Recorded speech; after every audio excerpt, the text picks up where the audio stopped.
오늘 말씀은 설교자들이 참 힘들어하는 본문입니다.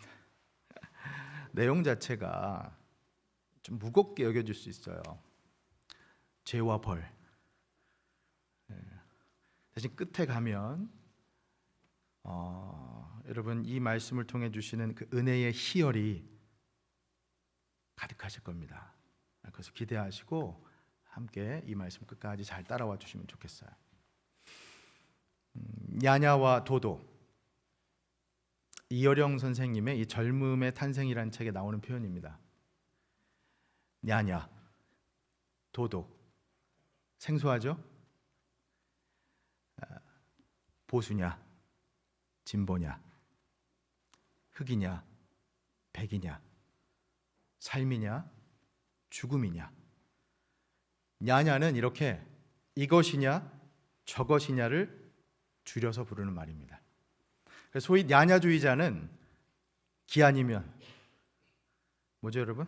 기면 기고 아니면 아니고, 그렇게 아주 선택과 결단을 중시하는 사람들이라는 거죠.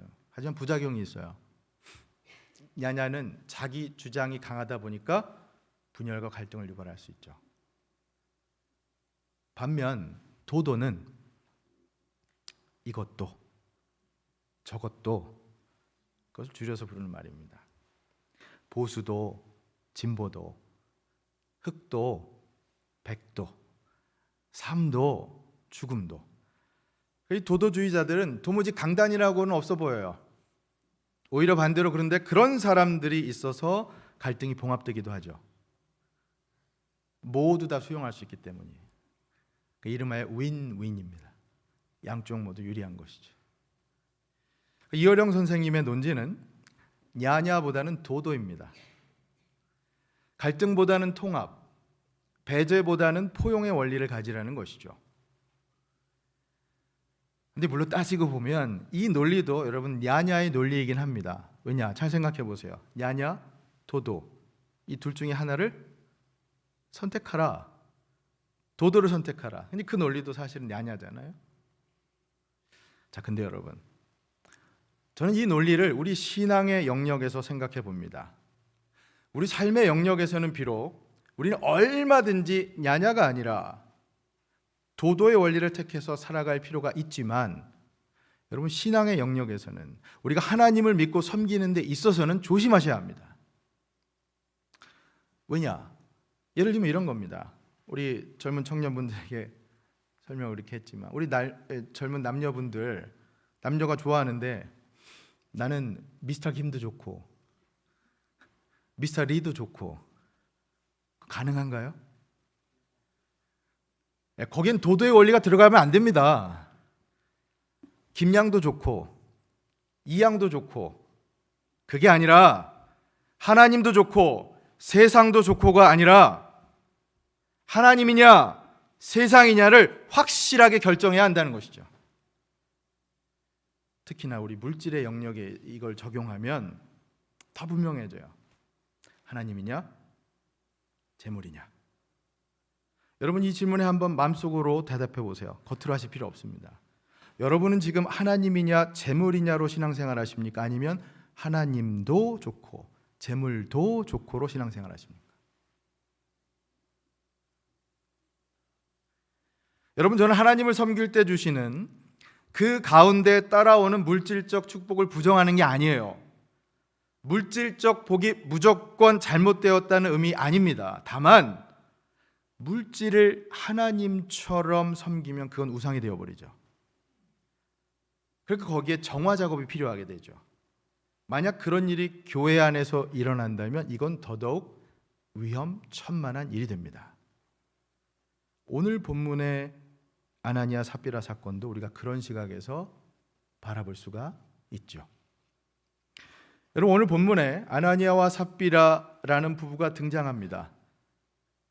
아까 우리 성가대 찬양하신 부분 너무나 아름답고 훌륭하신 부분인데 여기 이 부분 좀 문제가 많아요. 여러분 본문의 주된 줄거리는 다 아실 거예요. 얼핏 보면 이게 물질 헌금에 관한 사건을 다룬 말씀이라고 생각할 수 있는데 아닙니다. 이 사건의 핵심은 교회의 순수성, 교회의 정결성입니다. 성령으로 태동한 교회입니다, 여러분. 초대교회. 자신의 소유를 다 팔아서 다른 성도들과 나누는 아름다운 공동체입니다. 그 안에 아나니와 삽비라, 그런 교회의 일원이에요. 아나니아는 하나님은 은혜로우시다라고 하는 뜻이고, 삽비라는 아름답다라고 하는 뜻이에요. 그런데 어떤 이유에서인지 이들이 자신의 소유를 팔았는데, 비록 팔았지만 그 전 판값을 다 나누고 쉐어한 것이 아니라 자기 걸 따로 챙겼어요. 거짓말하죠. 그러자 그렇게 거짓을 말하던 아나니아와 삽비라 하나님께서 아주 준엄하게 심판하십니다. 정말 무거운 철퇴를 가하시죠. 그 결과 교회는 두려움에 빠집니다. 여러분 11절 말씀 기억해 보시겠어요? 오늘 본문의 가장 마지막에 어떻게 되어 있냐면, 온 교회와 이 일을 듣는 사람들이 다 크게 두려워하니라. 교회 안에서요, 3시간 간격으로 지금 그동안 너무나 신실하게 여겨졌던 부부가 죽어나갔어요.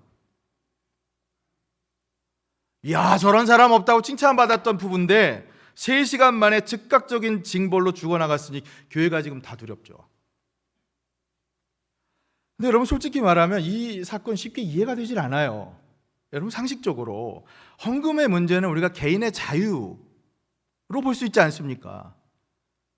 여러분 헌금은 자발적으로 드리는 거잖아요. 강요하는 게 아니지 않습니까? 여러분 오늘 보면 오해하지 마십시오. 제가 이 설교, 저 목사 이 헌금 자기 재산 많이 다 팔아서 하라, 이런 설교 아닙니다. 여러분 오해하지 마세요.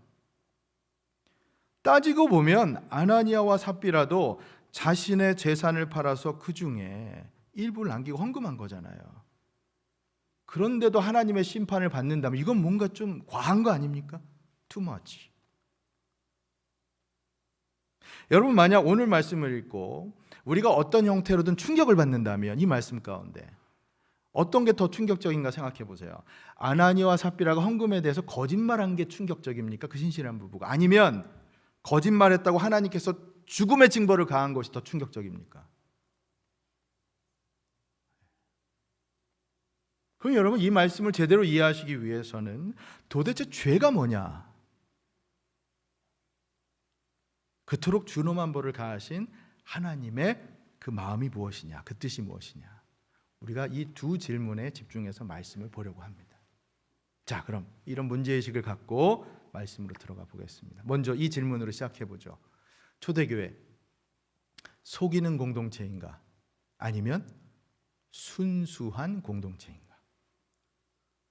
해답을 찾기 위해 1절 말씀 한번 볼까요? 본문의 스토리를 다시 리뷰해 보겠습니다. 1절 같이 읽습니다. 시작. 아나니아라 하는 사람이 그의 아내 삽비라와 더불어 소유를 팔아.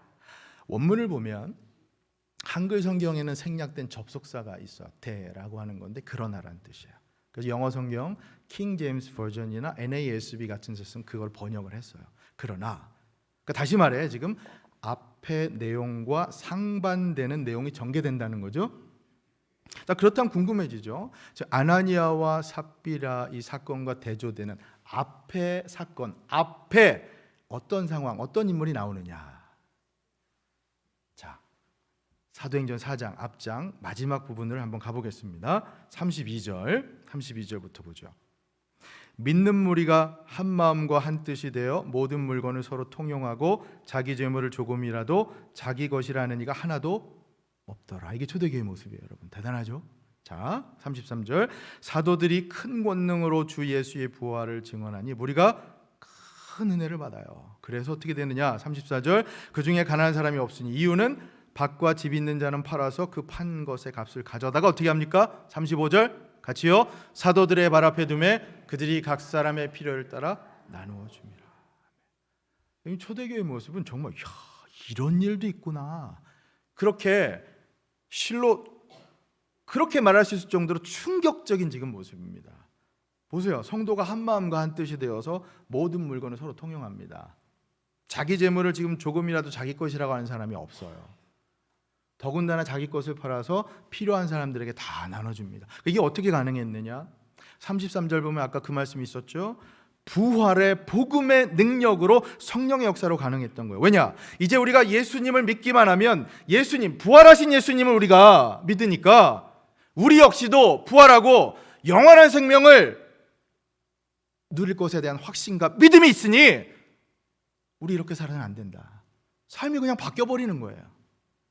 부활의 복음의 능력 때문에 성도들의 삶이 그냥 바뀌어버리는 겁니다. 자연스럽게. 자, 그런데 그런 초대교회의 모습을 설명하는 와중에 여기 한 인물이 나와요. 성경은 바나바라는 인물을 여기에 소개합니다. 자, 36절과 37절 두 절의 말씀 같이 읽습니다. 시작. 구브로에서 난 레위족 사람이 있으니 이름은 요셉이라 사도들이 일컬어 바나바라 번역하면 위로의 아들이라 하니 그가 밭이 있음에 팔아 그 값을 가지고 사도들의 발 앞에 두니라. 아멘. 여러분 혹시 별명 있으십니까? 어린 시절 별명이 혹시 뭐였어요? 기억하세요? 저는요 얼굴이 까무잡잡해서 어릴 때 주로 이 까만 것과 관련된 별명이 많았습니다. 미국 같으면 이거 어림도 없는 얘기죠. 자칫하다가 이거 차별한다고 바로 잡혀갈 일이잖아요. 근데 여러분 별명이라는 게 이게 잘 생각해 보세요. 내가 듣고 싶다고 해서 내가 스스로 정하는 게 아닙니다. 그렇죠? 별명은 남에 의해서 함께 사는 사람들에 의해서 붙여지는 겁니다. 친구들에 의해서, 가족들에 의해서 내게만 있는 어떤 특징이나 독특한 개성에 의해서 불려지는 것이 별명이죠. 그렇죠?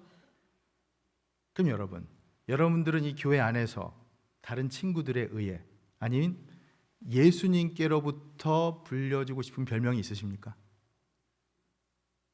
제가 하나 추천해 드릴게요. 여기 바나바라는 별명입니다. 그의 본명이 본래 뭐였죠? 요셉이에요. 그런데 사도들이 바나바라고 부른 거예요. 아마 우리 성도님들 가운데 그의 본명을 바나바로 여기셨던 분들 많으실 거예요. 본명이 바나바가 아닙니다. 요셉이에요. 바나바는 본명보다 별명이 더 알려진 사람입니다. 번역하면 위로의 아들이란 뜻이죠. 왜냐? 바나바는 실제로 정말로 위로의 격려의 사람이었기 때문이에요. 사랑하는 여러분, 전 여러분들도 그런 모습으로 살아가실 수 있길 진심으로 축복합니다. 옆에 계신 분들 김바나바, 이바나바, 최바나바 우리 모두가 그렇게 불려질 수 있기를 예수님의 이름으로 축복합니다. 아멘. 자, 결국 사도행전 4장하고 이제 오늘 보면 5장을 연결해서 보면 어떻게 되는 거냐? 사실 바나바가 한 일과 아나니아와 삽비라가 한 일이 똑같아요. 그렇잖아요. 왜냐하면 그들 모두 자신의 소유를 다 팔아서 지금 교회에 하나님이 헌금했잖아요. 근데 성경은 그러나라고 하는 접속사로 아나니아와 삽비라의 사건, 이 스토리를 시작한단 말입니다. 바나바는 긍정적인 예로 설명한 것이고 아나니아와 삽비라는 부정적인 예로 지금 든 거예요. 자, 그럼 도대체 뭐가 달랐던 걸까요? 아나니아와 삽비라, 왜 그들의 행위는 죄고 바나바의 행위는 죄가 아니었냔 말이죠. 자, 첫 번째 오늘 설교의 파트입니다. 아나니아와 삽비라가 저지른 죄의 본질, 그것은 성령을 속인 죄입니다. 그들이 무엇을 잘못했느냐? 그들의 죄가 뭐였느냐? 결론은 성령을 속인 죄라고 하는 것입니다. 자, 오늘 여러분 아까도 처음에 말씀드렸지만 오늘 죄의 벌 얘기가 나서 좀 무겁게 느껴질 수 있는데 여기까지 잘 따라오시면 좋겠어요. 자, 여러분 한 번쯤은 들어보셨겠지만 세상에 3대 거짓말이 있다고 하죠. 우리 2부의 청년들 많이 공감했던 것 같은데, 나이 많은 청년들이 하는 말, 나 결혼 안 할래. 그리고 우리 나이 많이 잡수신 어르신들이 하는 말, 난 이만 살아도 돼. 그리고 비즈니스 하시는 분들이 하는 말, 믿지고 판다. 한 번쯤 들어보셨죠? 왜 이런 말들이 나오느냐? 여러분, 우리가 사는 사회는 속임과 거짓이 난무하는 시대거든요. 사실은요.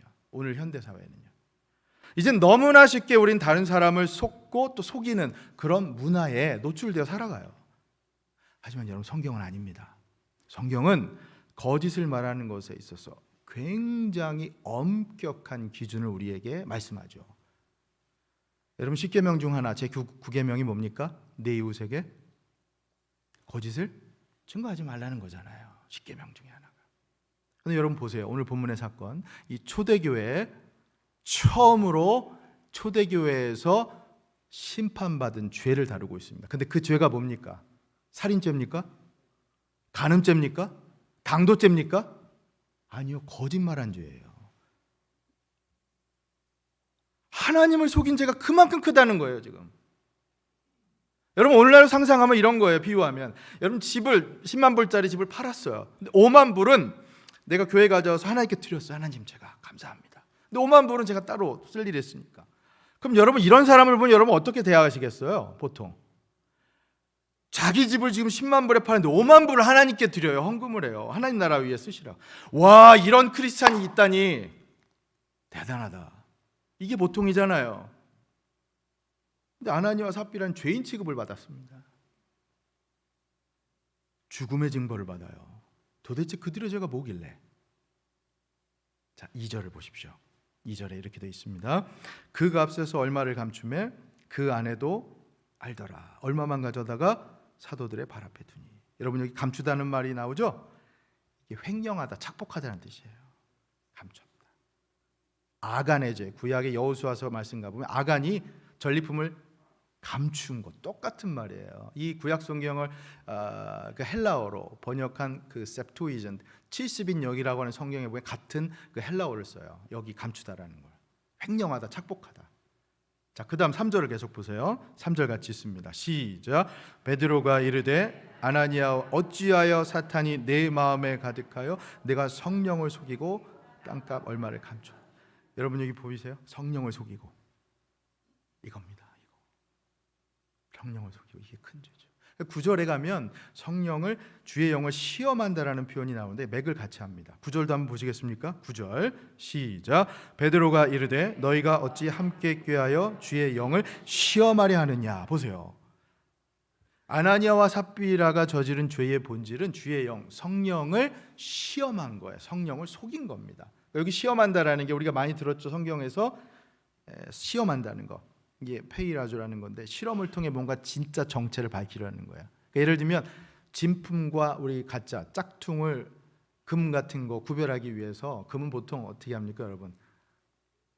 한번 물어보잖아요. 시험한 그런 거예요. 여러분, 왜 올림픽의 그 메달리스트들이 자기 그 세레모니 하는데 이게 진짜라는 걸 보이기 위해서 어떻게 해요? 메달을 입에다 무는 신용하잖아요. 이게 진짜다 이거죠. 그게 시험이에요. 테스트. 그러니까 여기 주의 영을 시험한다는 것은 하나님의 영이 진짜인지를 시험했다는 거예요. 그게 속였다는 거예요. 그 뜻입니다, 다. 그러니 여러분, 아나니아와 삽비라의 문제는 거짓말한 것도 문제이지만 그 거짓의 대상이 사람이 아니라 하나님이셨다는 게 문제인 거죠. 이건 치명적인 죄입니다. 용서받을 수 없는 죄죠. 간음, 살인, 도둑질 다 큰 죄예요. 성경에서 하지 말라고 하는 큰 죄입니다. 하지만 그것보다 더 큰 죄는 하나님을 속이는 죄입니다.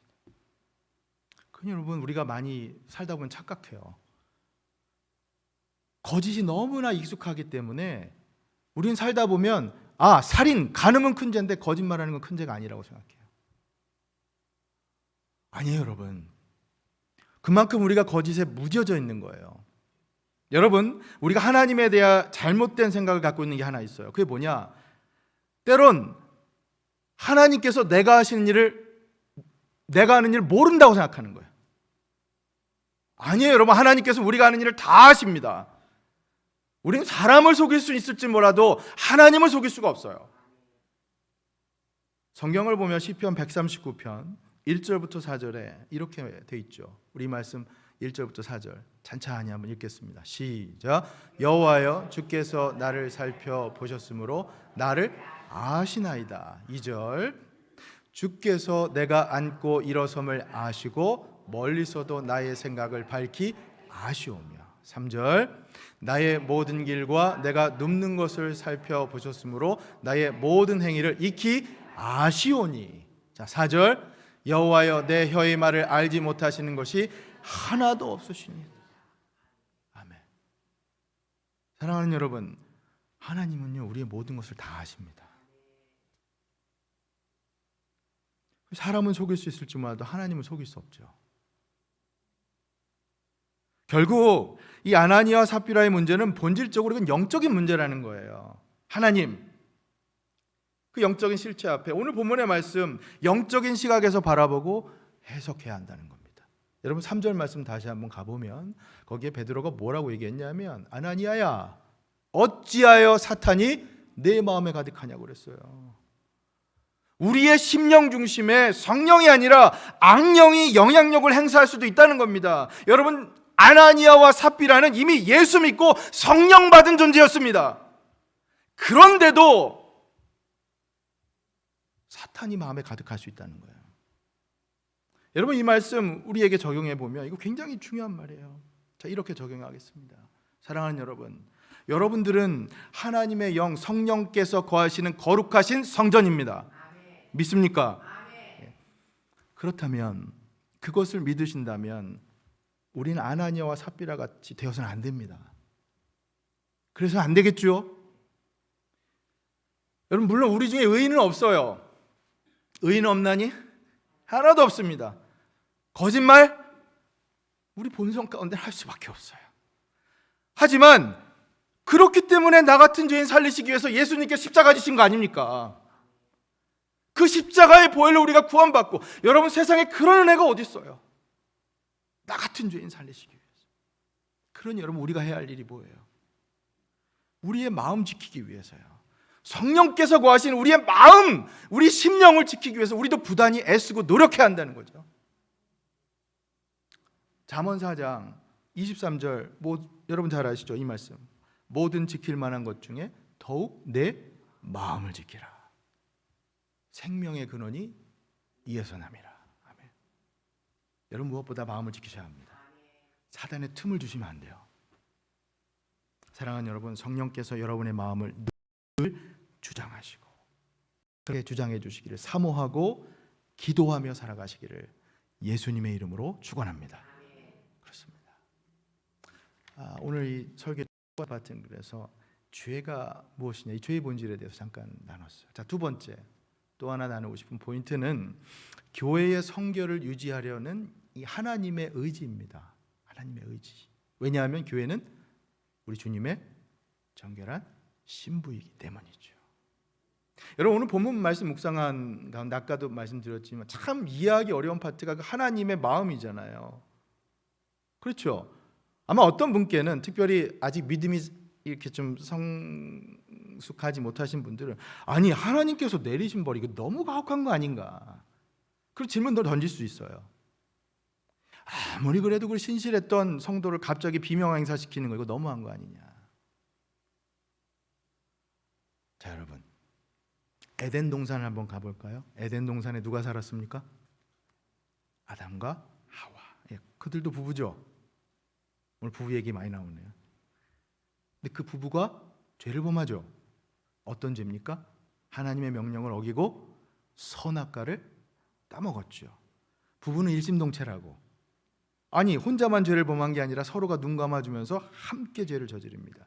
그 똑같은 일이 아나니아와 삽비라에게도 일어난 거예요. 여러분 그러니까 아나니아와 삽비라 사건을 어떤 주석가는 뭐라고 얘기하냐면 초대교회의 원죄 사건이라고 얘기를 해요.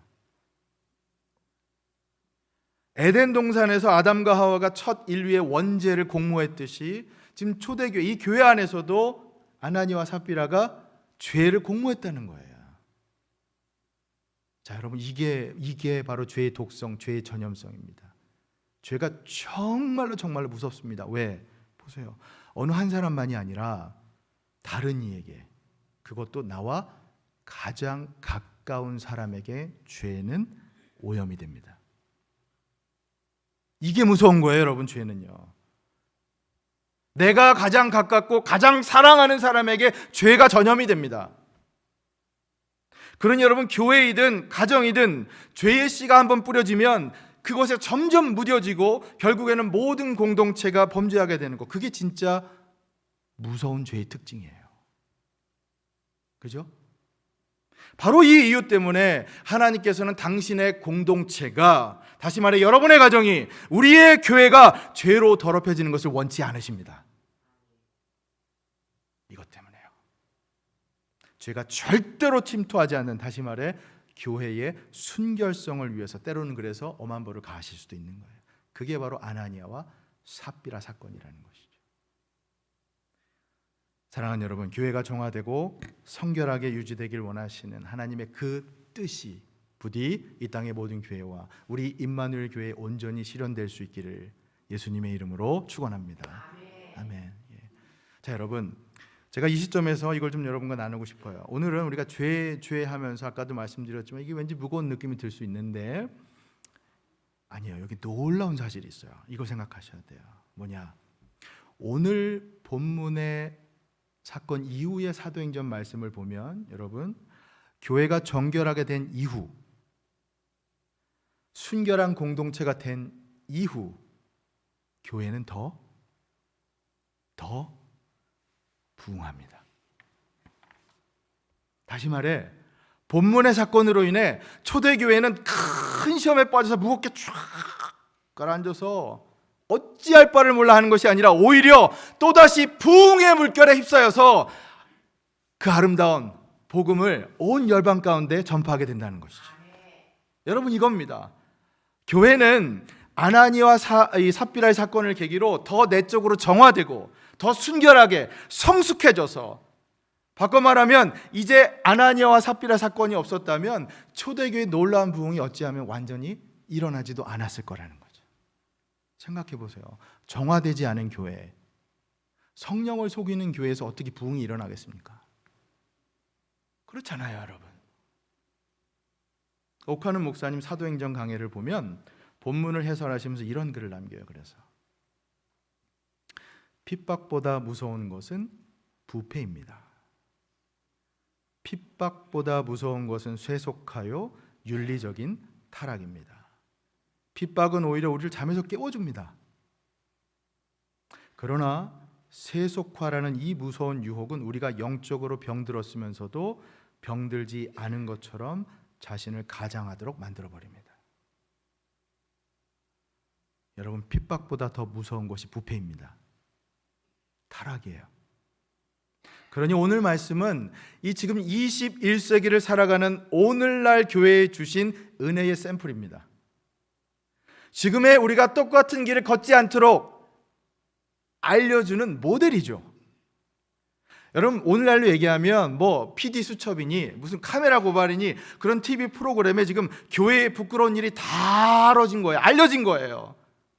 소위 말해서 잘 나가던 교회 안에 갑자기 찬물이 끼얹어지는 사건이 일어났지만, 그래서 교회의 속살, 민낯이 다 고발되었지만 오히려 이 일을 통해 교회가 더욱 순결한 공동체로, 부흥하는 공동체로 바뀌어졌다는 것입니다. 할렐루야. 예. 사랑하는 여러분, 저는 이 땅의 교회들이야, 어쩌면 지금 우리 임마누엘 교회도 이런 부흥의 역사를 경험할 수 있기를 예수님의 이름으로 축복합니다. 예. 그 헨리 나우엔이라고 하는 기독교 영성가가 있죠. 그분이 이런 말을 했어요.